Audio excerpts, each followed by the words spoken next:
TSMC 2025 సంబంధించి and next వచ్చేసి మనకి కౌన్సిలింగ్ అయితే ఉంటుంది.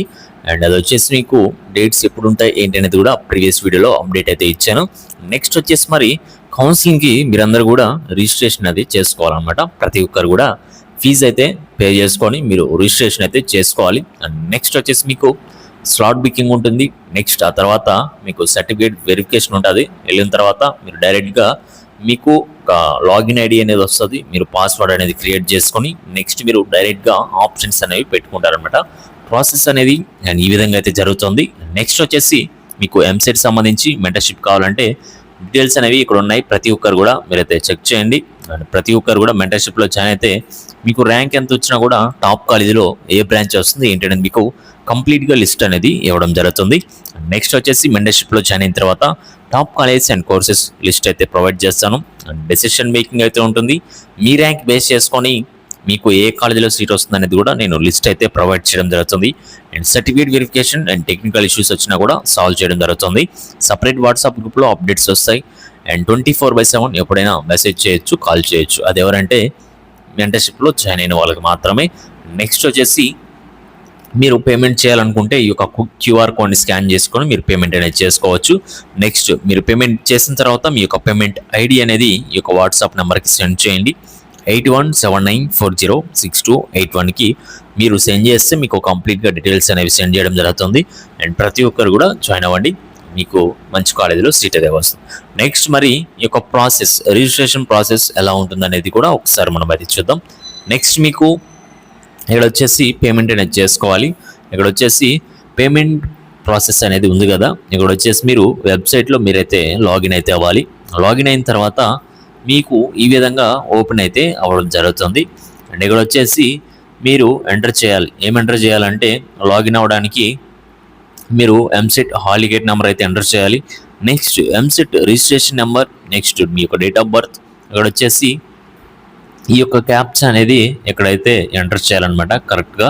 కొంతమంది చాలామంది కూడా మిస్టేక్ చేస్తూ ఉంటారు. అండ్ తర్వాత లాగిన్ అవ్వడానికి కూడా మీకు రాదనమాట. అండ్ కరెక్ట్గా క్యాపిటల్ లెటర్స్ ఏమున్నాయి, స్మాల్ లెటర్స్ ఏమున్నాయి అని చెప్పేసి మీరు క్లియర్గా చెక్ చేసుకొని మీరైతే వెబ్సైట్లో లాగిన్ అయితే అవ్వాలన్నమాట. నెక్స్ట్ వచ్చేసి ఇక్కడ మీరు పేమెంట్ మోడ్ అయితే సెలెక్ట్ చేసుకోవాలి. ఇది వచ్చేసి చూస్తాను, ఒకసారి చూడండి. ఇక్కడ వచ్చేసి మీకు ఈ విధంగా అయితే ఉంటుంది.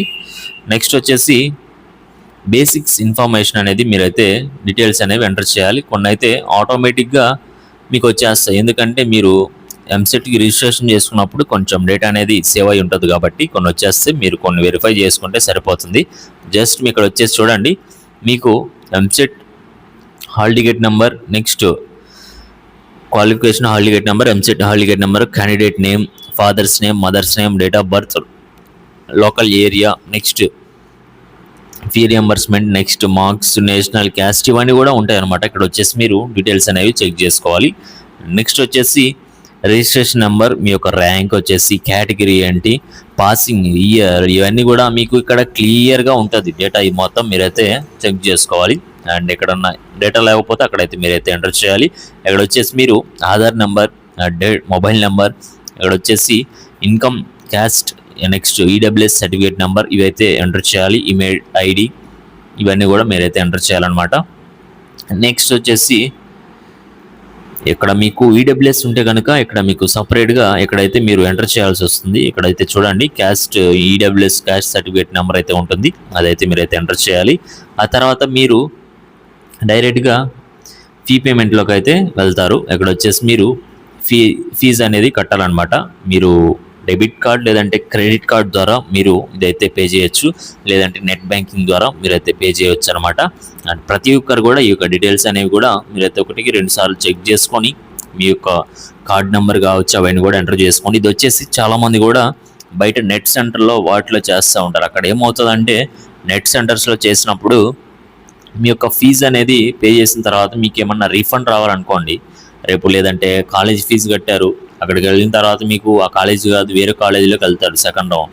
అలా వెళ్ళినప్పుడు ఏమవుతుందంటే ఫీజు అనేది వీళ్ళు మీకు ఈ కార్డు ద్వారా వెనక్కిస్తారు, అంతేగాని మీకు హ్యాండ్ క్యాష్ అయితే ప్రొవైడ్ చేయారనమాట. ఇక్కడ వచ్చేసి డెబిట్ కార్డు లేదంటే క్రెడిట్ కార్డు నెట్ సెంటర్ వాళ్ళవి యూజ్ చేసుకుంటారు. మీకు తెలిసిన నెట్ సెంటర్ అయితే ఓకే, తెలియంది ఎప్పుడో ఒకసారి వెళ్ళి అప్లై చేసుకున్నారనుకోండి, ఇదేమవుతుందంటే రీఫండ్ వచ్చే ఫీజు కూడా వీళ్ళకి నెట్ సెంటర్ వాళ్ళకైతే వెళ్తుంది. ఆ తర్వాత మీరు వెళ్ళి అడుగుతారు, వాళ్ళు నిన్ను గుర్తుపట్టరు, లేదంటే మా అకౌంట్లోకి మీ అమౌంట్ అనేది రాలేదని చెప్పేసి చెప్తా ఉంటారు. అండ్ ఈ విధంగా జరుగుతుంది కాబట్టి మీకైతే చెప్తా ఉన్నాను. ఇక్కడ వచ్చేసి మీరు ఫీ పేమెంట్ చేసుకున్న తర్వాత మీరు అదే చెక్ చేసుకునేటప్పుడు అవన్నీ ఒకసారి డీటెయిల్స్ అని చెక్ చేసుకోండి. అండ్ డెబిట్, క్రెడిట్ లేదంటే నెట్ బ్యాంకింగ్ ద్వారా దేని నుంచి చేస్తున్నారో అవన్నీ కూడా ఒకసారి చెక్ చేసుకొని మీ యొక్క బ్యాంక్ డీటెయిల్స్ ఎక్కడైతే వస్తాయన్నమాట, మీరు ఎంత పే చేస్తున్నారు ఏంటనేది ఇవన్నీ కూడా మీరు క్లియర్గా చెక్ చేసుకొని మీరైతే పేమెంట్ అనేది చేసుకోండి. నెక్స్ట్ వచ్చేసి మీది వచ్చేసి ఇక్కడ పేమెంట్ అయిన తర్వాత పేమెంట్ స్టేటస్ అనేది మనం వెరిఫై చేసుకోవాలి. ఇది వచ్చేసి ఇక్కడ మళ్ళీ ఒకసారి లాగిన్ అవ్వాలి. లాగిన్ అయిన తర్వాత మీకు అక్కడ డైరెక్ట్ లింక్ అయితే వస్తుంది, పేమెంట్ వెరిఫికేషన్ స్టేటస్ అని. మళ్ళీ ఇక్కడ వచ్చేసి EAMCET hall ticket number, registration number, next date of birth, ఈ యొక్క క్యాప్చా అనేది కరెక్ట్గా ఎంటర్ చేస్తే మీకు లాగిన్ అయితే అవుతుందన్నమాట. మీ యొక్క పేమెంట్ అనేది అయ్యిందా లేదా అని చెప్పేసి మీరైతే డైరెక్ట్గా చెక్ చేసుకోవచ్చు. అది వచ్చేసి మీకు ఈ విధంగా అయితే ఉంటుంది. ఒకసారి చూడండి, ఇక్కడ చూస్తున్నాను కదా, ఇది వచ్చేసి పేమెంట్ స్టేటస్ అనమాట. మీరు పేమెంట్ చేసుకున్న తర్వాత మీ యొక్క రిసిప్ట్ అనేది ఈ విధంగా అయితే వస్తుంది. ఇక్కడ transaction reference, next transaction date కావచ్చు, అమౌంట్ ఎంత పే చేశారు, నెక్స్ట్ బ్యాంక్ ఐడి ఏంటి, ఇవన్నీ కూడా మీకైతే ఈ విధంగా వస్తుంది. ఇదంతా కూడా మీరైతే ప్రింట్ తీసి మీరైతే నోట్ చేసి పెట్టుకోండి. అండ్ మీకు ఎటువంటి డౌట్స్ ఉన్నా కూడా కింద కామెంట్ సెక్షన్లో కామెంట్ చేయండి. ప్రాసెస్ మొత్తం ఈ విధంగా అయితే ఉంటుందన్నమాట కౌన్సిలింగ్కి రిజిస్ట్రేషన్. అండ్ ఎక్కడ కూడా మిస్టేక్స్ చేయకూడదు. ఇవన్నీ కూడా జాగ్రత్తగా 1 to 1 చెక్ చేసుకొని మీరైతే ఈ యొక్క అప్లికేషన్ అనేది ఫిల్ చేయాలి కౌన్సిలింగ్కి. నెక్స్ట్ మరి మెంటర్షిప్ సంబంధించి డీటెయిల్స్ అయితే ఇక్కడ ఉన్నాయి. ప్రతి ఒక్కరు కూడా మీరైతే జాయిన్ అయిపోండి. మీకు ర్యాంక్ ఎంత వచ్చినా కూడా టాప్ కాలేజీలో ఏదో ఒక బ్రాంచ్ అయితే వస్తుంది. అండ్ ఇందులో కూడా చాలామంది చేసే మిస్టేక్స్ ఏంటంటే ఇక ఆప్షన్స్ అనేవి కరెక్ట్గా ఎంటర్ చేయరు, అందుకని చెప్పేసి వాళ్ళకి సీట్ అనేది రాదనమాట. అవన్నీ కూడా మీరైతే చెక్ చేసుకోండి. అండ్ మీకు ఎటువంటి డౌట్స్ ఉన్నా కూడా కింద కామెంట్ సెక్షన్లో కామెంట్ చేయండి. ఛానల్ సబ్స్క్రైబ్ చేసుకొని బెల్ ఐకాన్ అయితే ఆన్ చేసి పెట్టుకొని డిస్క్రిప్షన్లో మీకు వాట్సాప్, టెలిగ్రామ్ లింక్స్ ఉంటాయి. ప్రతి ఒక్కరు వాటిలో జాయిన్ అయ్యి వస్తున్న అప్డేట్స్ అన్ని కూడా ఫాలో అవుతాం. Okay guys, thank you.